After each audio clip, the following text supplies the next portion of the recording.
بسم اللہ الرحمن الرحیم الحمدللہ وکفا وسلام علی عبادہ الذین اصطفیٰ اما بعد۔ اللہ تبارک و تعالی نے انسان کو پیدا کیا ہے اور اس انسان کے کچھ صفات ہیں، اگر یہ صفات انسان میں ہو تو یہ خوبصورت ہے، اور اگر وہ صفات سے محروم ہو تو پھر یہ بدصورت ہے، چاہے صورت کے اعتبار سے کتنا ہی اچھا کیوں نہ ہو، لیکن ہے یہ پھر بدصورت۔ انسان کے صفات جیسے اچھے اخلاق، ٹھیک ہے، اور جیسے صفات ہے لوگوں پر خرچ کرنا، غریبوں کی خیر خبر لینا، یہ ایک اچھی صفت ہے، بہت سارے اچھے صفات ہیں۔ آج ہم جس صفت کے بارے میں بات کر رہے ہیں وہ ہے نرمی۔ کیا؟ نرمی۔ یہ سختی کا ضد ہے، ایک طرف سختی دوسری طرف نرمی۔ تو سختی جو ہے یہ برا صفت ہے، سختی مثلا سخت آدمی، ہر چیز میں سختی، اور اس کے مقابلے میں کیا ہے؟ نرمی۔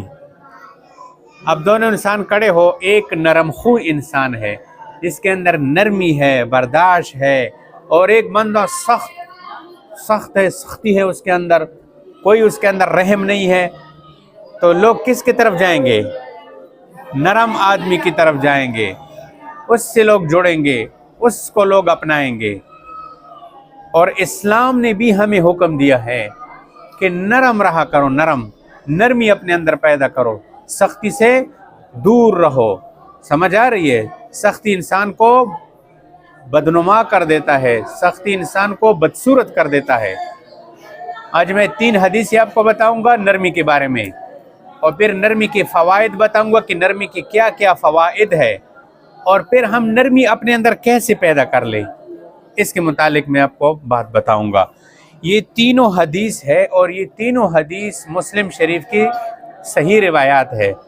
سب سے پہلے حدیث ہے، دیکھو نبی کریم صلی اللہ علیہ وسلم نے ارشاد فرمایا، جس شخص کو نرمی اور مہربانی سے محروم کیا جاتا ہے گویا وہ نیکی سے محروم کیا جاتا ہے۔ یعنی مطلب یہ ہوا کہ نرمی کے ساتھ بہت ساری نیکیاں جڑی ہوئی ہے۔ سمجھ آ رہی ہے؟ نرمی کے ساتھ بہت ساری نیکیاں جڑی ہوئی ہے۔ جب بندہ نرمی کو چھوڑ دیتا ہے تو گویا بہت ساری نیکیوں سے محروم ہو جاتا ہے۔ تو دیکھو کہ جس شخص کو نرمی اور مہربانی سے محروم کیا جاتا ہے گویا وہ نیکی ہی سے محروم کر دیا جاتا ہے۔ تو اپنے اندر نرمی پیدا کرنا۔ دوسری حدیث دیکھو، نبی کریم صلی اللہ علیہ وسلم نے حضرت عائشہ صدیقہ رضی اللہ تعالی عنہ کو فرمایا کہ اے عائشہ، اللہ تعالیٰ نرم اور مہربان ہے، اللہ تعالیٰ نرم اور مہربان ہے، اور نرمی اور مہربانی کو پسند کرتا ہے۔ سمجھ آ گئی؟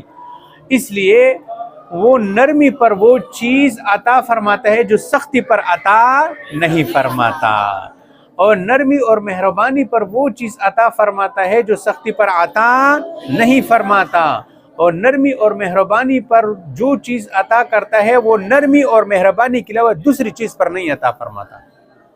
تو گویا اللہ پاک کی طرف سے عطیات جو ملتے ہیں انسان کو، جیسے دعا کرنا، یہ اللہ پاک کی رحمتیں لینے کا ایک ذریعہ ہے، نماز، اسی طرح نرمی بھی اللہ پاک جل جلالہ، اور نرمی کو بہت زیادہ جو ہے وہ حاصل ہے، اس میں اللہ پاک کی رحمتوں کو اپنی طرف کھینچنے میں نرمی کو بہت زیادہ فوقیت حاصل ہے، کہ نرمی پر اللہ پاک جو کچھ عطا کرتا ہے نا وہ سختی پر نہیں دیتا، اور نرمی پر اللہ پاک جو کچھ دیتا ہے وہ نرمی کے علاوہ باقی کسی عمل پر وہ چیز اتنا نہیں دیتا جتنا نرمی پر دیتا ہے۔ اس لیے ہم اپنے اندر نرمی والا صفت پیدا کریں۔ سمجھ آ رہی ہے؟ اور تیسری حدیث دیکھو کہ نبی کریم صلی اللہ علیہ وسلم نے ارشاد فرمایا، جس چیز میں نرمی آ جائے تو وہ خوبصورت ہو جاتی ہے، وہ چیز، وہ انسان خوبصورت ہو جاتا ہے، اور جس چیز سے نرمی نکال دیا جائے تو وہ عیبدار بن جاتا ہے، وہ عیبدار ہو جاتی ہے وہ چیز۔ اب دیکھو اسلام ہمیں کتنا جو ہے، اللہ پاک دیکھو خود نرم ہے، مہربان ہے۔ ساری دنیا کے انسان ایسے ہیں، بعض لوگ اللہ کو ایک سجدہ بھی نہیں لگاتے، نعوذ باللہ، بعض لوگ ایسے ہیں جو اللہ کو نہیں مانتے، نعوذ باللہ، ہاں، لیکن اللہ پاک نے ان کا کانا بند کیا ہے؟ کبھی اللہ پاک نے ان کو زمین سے بھگایا ہے کہ میرے زمین سے نکل جاؤ، میرے آسمانوں کے نیچے سے چلے جاؤ، اور میری سورج کی روشنی مت استعمال کرو، اور میرے ہوا اور سردی گرمی سے نکل جاؤ۔ لوگ دیکھو اللہ پاک کی نافرمانیاں کرتے، لیکن اللہ پاک پھر بھی دیتے ہیں ان کو، پھر بھی جو اللہ پاک ان پہ مہربانیاں کرتے ہیں۔ تو جب یہ صفات انسان اپنے اندر پیدا کر لینا تو یہ بہت خوبصورت بن جائے گا۔ سمجھ آ رہی ہے؟ اب دیکھو نرمی کے کچھ 8 فوائد ہے، 8 فائدے ہیں نرمی کے، کہ جو بندہ اپنے اندر نرمی پیدا کر لینا اس کی کیا کیا فوائد ہے۔ دیکھو سب سے پہلی اللہ کی محبت اور رضا ہے، کہ نرمی سے کیا حاصل ہو جاتا ہے؟ اللہ کی محبت اور اللہ کی رضا حاصل ہو جاتی ہے۔ نمبر 2، معاشری تعلقات میں مضبوطی، لوگوں کے ساتھ تعلقات مضبوط بن جاتے ہیں۔ جو بندہ سخت ہو سے لوگ دور بھاگ جاتے ہیں، لوگوں سے تعلق قائم نہیں کرتے، لوگ کہتے ہیں یار دفع کر دو، لوگ ان کے ساتھ بات کرنا پسند نہیں کرتے، ان کے ساتھ کھڑا ہونا پسند نہیں کرتے جو بندہ سخت ہو۔ ایسا ہے یا نہیں ہے؟ جو لوگ جو ہے ڈرتے ہیں ان سے، بس بھاگ جاتے ہیں، منہ پھیر لیتے ہیں۔ تو معاشرے کے اندر مضبوط تعلقات اگر قائم کرنے ہیں نا تو اس کے لیے اپنے اندر نرمی پیدا کی۔ جس بندے کے اندر نرمی ہوگی تو معاشرے کے لوگوں سے تعلق رکھیں گے، ان کے ساتھ بیٹھیں گے، آئیں گے، جڑیں گے۔ سمجھ آ رہی؟ اور تیسری یہ سنت رسول ہے، کیا ہے؟ نرمی اپنانا۔ دیکھو میرے اور آپ کے پیارے پیغمبر حضرت محمد صلی اللہ علیہ وسلم کتنے نرم تھے۔ طائف کے اندر لوگوں نے پتھر مار مار کے نبی علیہ السلام کو لہو لہان کر دیا، پھر بھی نبی علیہ السلام نے بد دعا نہیں کی، ہدایت کی دعا کی کہ اللہ ان کو ہدایت دے دے، ان کو ہدایت دے دے۔ سمجھ آ رہی ہے؟ اسی طرح چوتھا سنت رسول، کہ جو بندہ اس سنت کو اپنے اندر پیدا کرے گا تو اس نے ایک سنت پر عمل کر لیا، اور سنت پر عمل کرنے کا کتنا بڑا اجر و ثواب ہے۔ کہ نبی علیہ السلام نے فرمایا میرے ساتھ جنت میں جو ہے یہ بندہ جائے گا جس نے میری سنت کا اتباع کیا۔ اور نمبر 4، معاملات میں آسانی۔ لوگوں کے آپس میں معاملے رہتے ہیں نا، تو جو نرم آدمی ہوتے ہیں ہر آدمی اس کے ساتھ معاملہ، ایک دکاندار ہے اس کے اندر نرمی ہے تو سارے لوگ اس کی طرف بھاگ جاتے ہیں، ان کے پاس آتے ہیں۔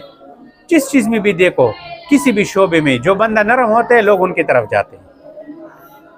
سمجھ آ رہی ہے؟ تو معاملات کرتے ہیں ہم آپس میں، تو اس میں بھی جو ہے آسانی پیدا ہوگی اگر آپ کے اندر نرمی ہوگی۔ اور نمبر 5 کہ یہ جو نرمی ہے نا یہ برکت کا ذریعہ ہے، اس سے اللہ پاک کی برکت نازل ہوتی ہے۔ اور نمبر 6 یہ عقل کی نشانی ہے، عقل مند بندے کی نشانی ہے۔ سخت گو بندہ جو ہے وہ کبھی کبھی بے عقل ہو جاتا ہے، سختی میں اتنا آگے چلا جاتا ہے کہ کچھ سے کچھ کر دیتے ہیں۔ اسی طرح نمبر 7 مخلوق سے شفقت جو ہے، مخلوق پر ایک شفقت کرنے کا جذبہ پیدا ہو جاتا ہے نرمی سے، جو ہے مخلوق کے لیے بے چین ہو جاتا ہے۔ اور جو مخلوق اللہ کی مخلوق پر رحم کرتے ہیں، اس لیے فرمایا کہ تم زمین والوں پر رحم کرو، آسمان والا تمہارے اوپر رحم کرے گا۔ اور 8واں فائدہ کیا ہے؟ مشکلات کا حل، کہ نرم آدمی کے لیے اللہ پاک ہر معاملہ آسان کر دیں گے، ہر مشکل اللہ پاک اس کے لیے حل کر دیں گے۔ تو اب جذبہ پیدا ہوا نا کہ ہم اپنے اندر نرمی پیدا کریں گے، سختی۔ اب نرمی ہمارے اندر کیسے آئے؟ اس کے لیے 4 چیزوں کی پابندی رکھو۔ سمجھ آ رہی؟ 4 چیزوں کی۔ نمبر 1 کہ بات چیت میں میٹھا لہجہ اختیار کرنا، ٹھیک ہے؟ ہر ایک کے ساتھ میٹھا لہجہ، نرم باتیں، ایسے باتیں کہ جس سے عزت ٹپک رہی ہو۔ تو نے ایسا کہا، آپ نے ایسا کہا تھا، کتنا فرق ہے؟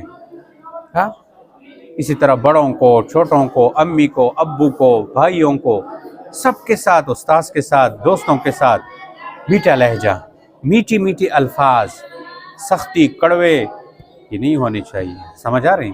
نمبر 2 تو یہ جو میٹھا لہجہ اپنائے گا اس کے اندر نرمی آئے گی، یہ ایک طریقہ ہو گیا۔ نمبر 2 غلطیوں کو معاف کرنا، درگزر کرنا۔ بعض دفعہ ساتھی ہوتے ہیں، دوست ہوتے ہیں، محلے والے ہوتے ہیں، ان سے غلطیاں ہو جاتی ہے، تو جو بندہ ان کی غلطیوں کو معاف کرے گا، درگزر کرے گا، اس کے اندر نرمی پیدا ہوگی۔